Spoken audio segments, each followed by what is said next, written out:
selon la tradition des ancêtres. Ils mangent avec des mains impures. Pourquoi donc? Jésus leur répond. Vous êtes des hommes faux.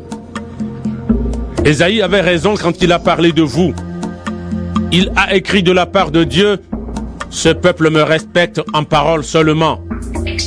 Mais son cœur est très loin de moi. Ils me font des prières et des sacrifices, mais cela ne vaut rien. En effet, ce qu'ils enseignent avec assurance, ce sont des commandements humains. » Jésus dit encore. Vous abandonnez le commandement de Dieu. Vous obéissez à la tradition des hommes. Vous êtes très habile pour abandonner le commandement de Dieu et pour garder votre tradition à vous.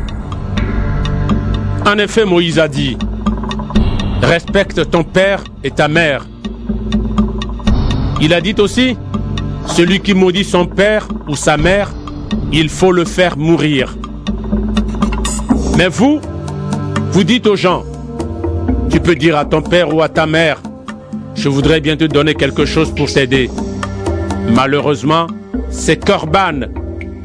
Je dois le donner à Dieu. Alors, vous permettez à cet homme de ne plus rien faire pour son père ou pour sa mère.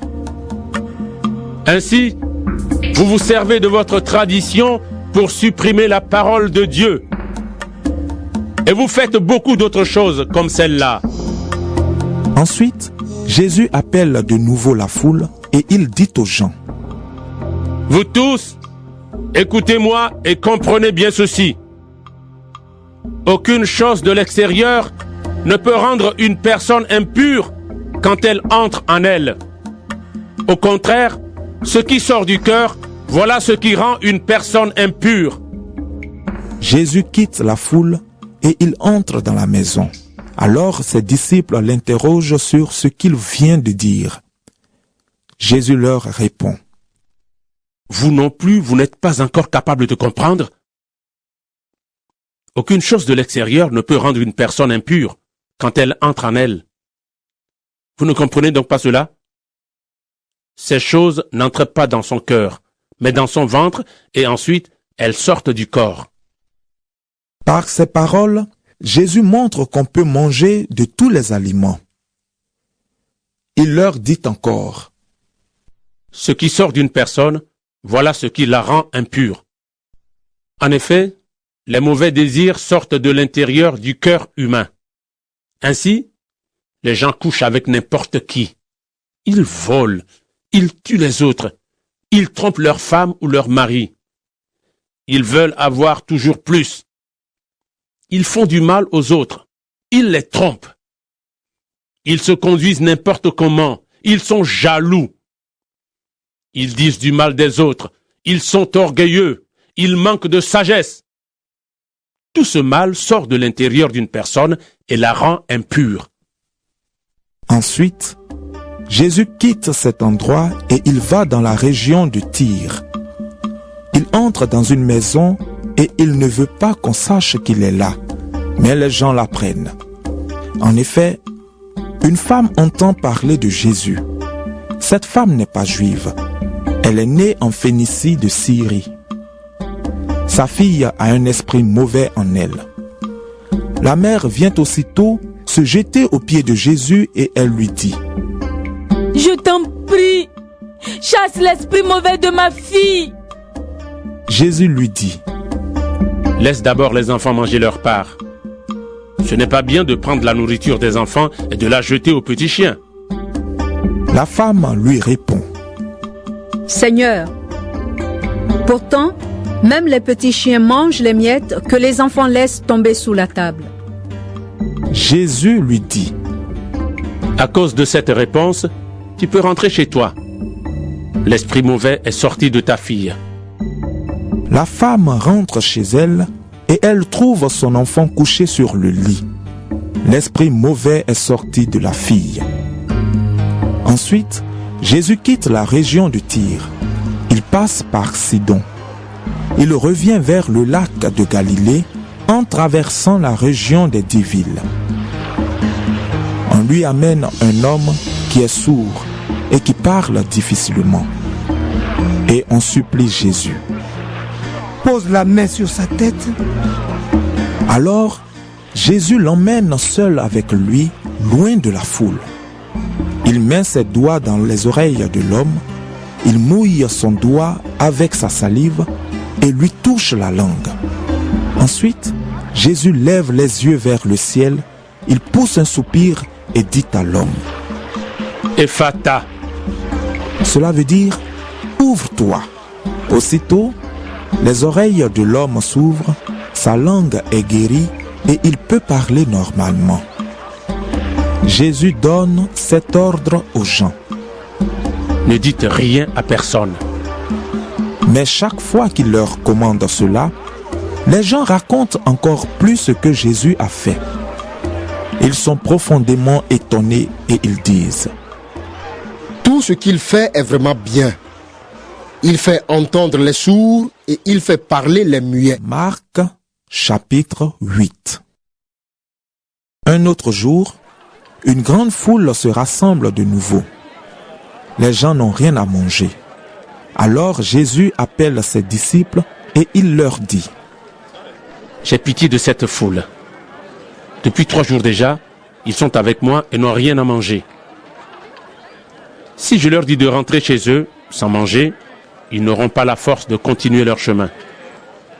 En effet, quelques-uns sont venus de loin. Ses disciples lui répondent, Comment peut-on donner à manger à tous ces gens ici, dans cet endroit désert? Jésus leur demande. Vous avez combien de pains? Ils lui disent, 7. Jésus commande à la foule de s'asseoir par terre. Il prend les 7 pains et il remercie Dieu.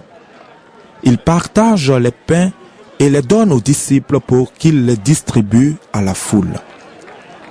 Ils ont encore quelques petits poissons. Jésus remercie Dieu pour les poissons et il dit à ses disciples de les distribuer aussi.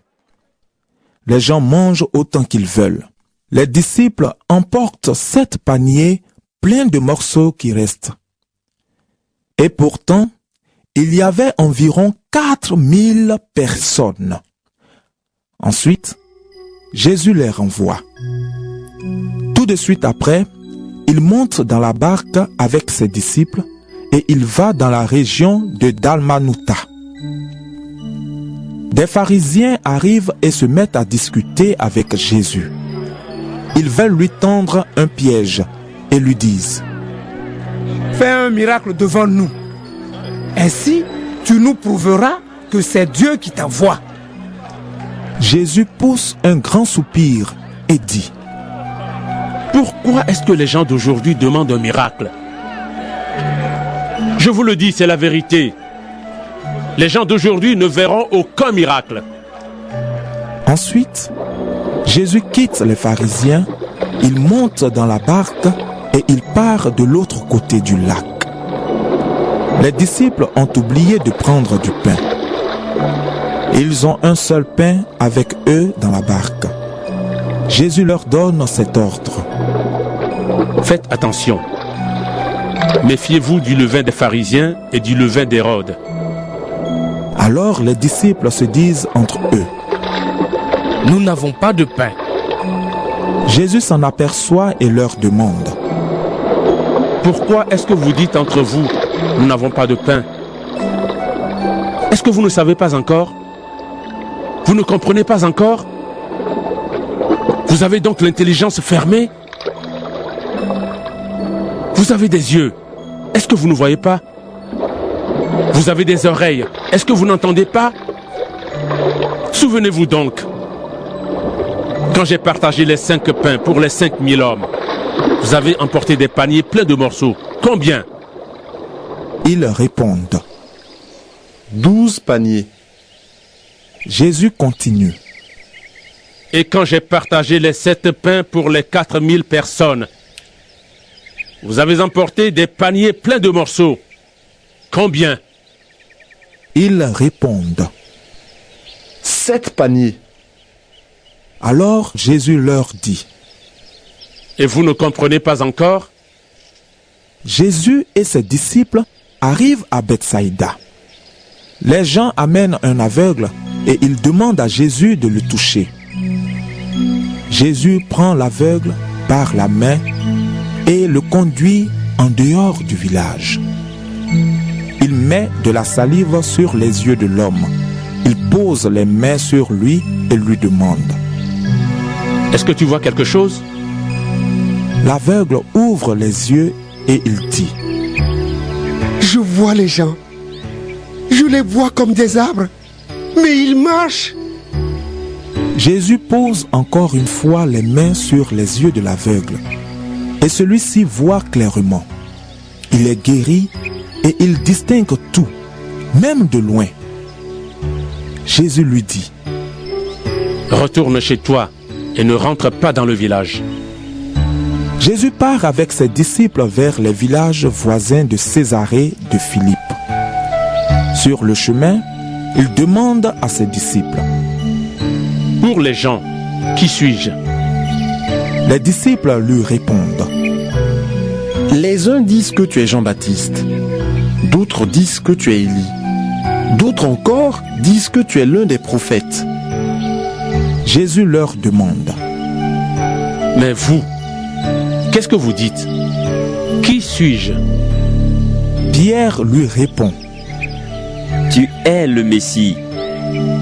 Alors Jésus leur commande sévèrement: Ne dites rien à personne. Ensuite, Jésus commence à enseigner ceci à ses disciples: Il faut que le Fils de l'homme souffre beaucoup.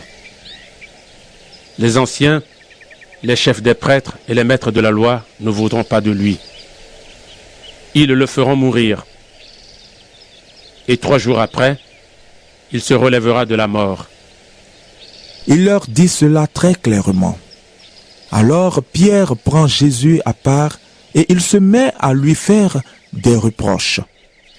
Jésus se retourne, il regarde ses disciples et il fait des reproches à Pierre. Il lui dit: Va-t'en, passe derrière moi, Satan. Tu ne penses pas comme Dieu, mais comme les hommes. Ensuite, Jésus appelle la foule avec ses disciples et il leur dit: Si quelqu'un veut venir avec moi, il ne doit plus penser à lui-même. Il doit porter sa croix et me suivre. En effet, celui qui veut sauver sa vie la perdra. Mais celui qui perdra sa vie à cause de moi et de la bonne nouvelle, il la sauvera. Si une personne gagne toutes les richesses du monde, mais si elle perd sa vie, à quoi cela lui sert-il? Qu'est-ce qu'on peut payer en échange de la vie?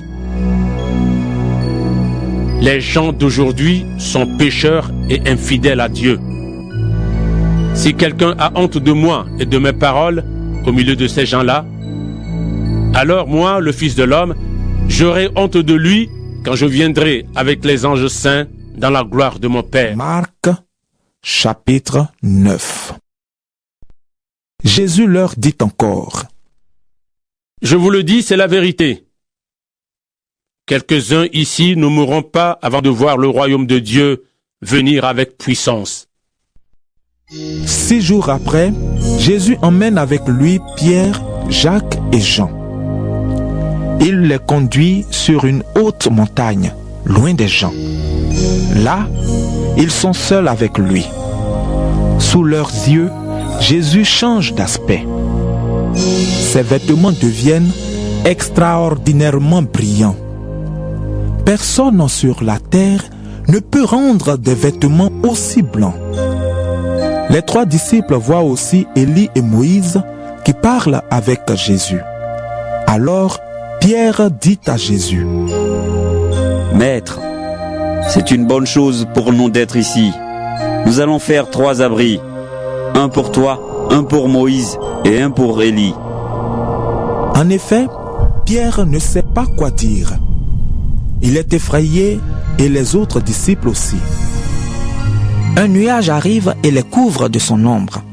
Une voix vient du nuage et dit: Celui-ci est mon fils très aimé. Écoutez-le. Les disciples